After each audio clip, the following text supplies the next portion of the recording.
اللہ عز و جل وہ ہے جو اپنے ارادے اور اختیار اور اپنی مرضی اور منشا سے اور اپنی مشیت سے جس چیز کا جس طرح سے ارادہ کرے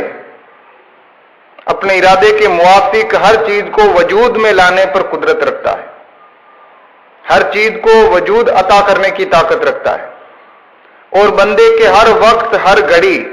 اور ہر حالت کی حاجت اور ضرورت سے واقف ہے اور ہر وقت کی ضرورت سے باخبر ہے، بندے کی ہر چھوٹی بڑی ضروریات اور حاجات سے واقف ہے، جانتا ہے۔ اور جب بندے کو یہ بات یقین سے معلوم ہو گئی کہ اللہ عز و جل اس کے لیے اس قدر رزق کا ضامن ہو چکا ہے، اللہ عز و جل اس کے اتنے رزق کا کفیل ہو چکا ہے جس سے اس کی حیات دنیا کی بقا وابستہ ہے، جس سے اس کی دنیاوی زندگی باقی رہے، جس سے وہ عبادت بجا لا سکے، جس سے وہ بندگی کر سکے، جس کے سبب وہ اعمال صالحہ کر سکے اور ان کی توفیق اسے مل سکے، اس کی ہمت آ سکے، اس قدر رزق کا خدا ضامن ہے، تو اسے اللہ عز و جل پر بہرحال بھروسہ کرنا چاہیے، توکل اختیار کرنا چاہیے اور اس کے وعدے کو سچا ماننا چاہیے اور اس کے بھروسے اپنے آپ کو فارغ رکھنا چاہیے، اس لیے کہ وہ کفیل و ضامن ہے۔ اس کا فائدہ یہ ہوگا کہ بندہ جب توکل اور اللہ عز و جل پر اعتماد رکھے گا اور اسے کفیل اور ضامن جانے گا، کفیل اور ضامن مانے گا اور اس کے وعدے کو سچا تسلیم کرے گا، تو اس کے دل کو اطمینان اور سکون نصیب ہوگا، آرام اور چین نصیب ہوگا، اور اس کی طبیعت کو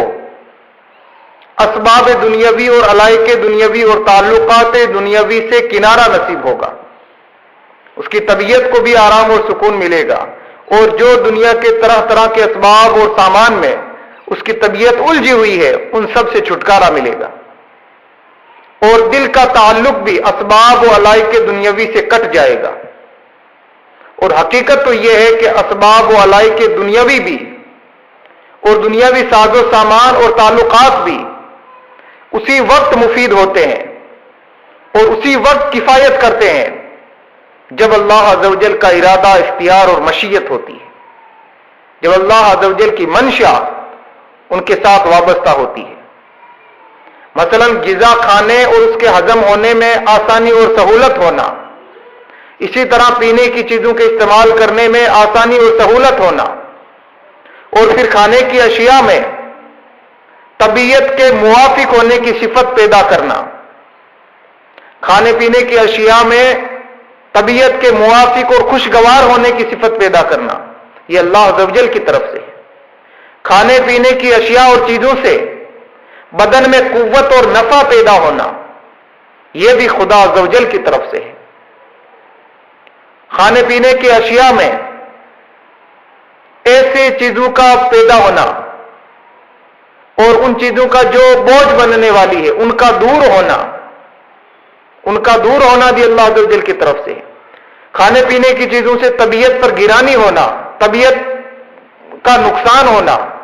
اور اس نقصان کا دور ہونا، یہ بھی اللہ عز و جل کی طرف سے۔ طبیعت کی گرانی اور نقصان کا دور ہونا اللہ عز و جل کے ارادے اور مشیت سے۔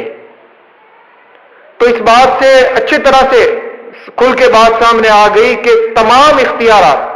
اسی ذات وحدہ لا شریک کے حوالے ہیں،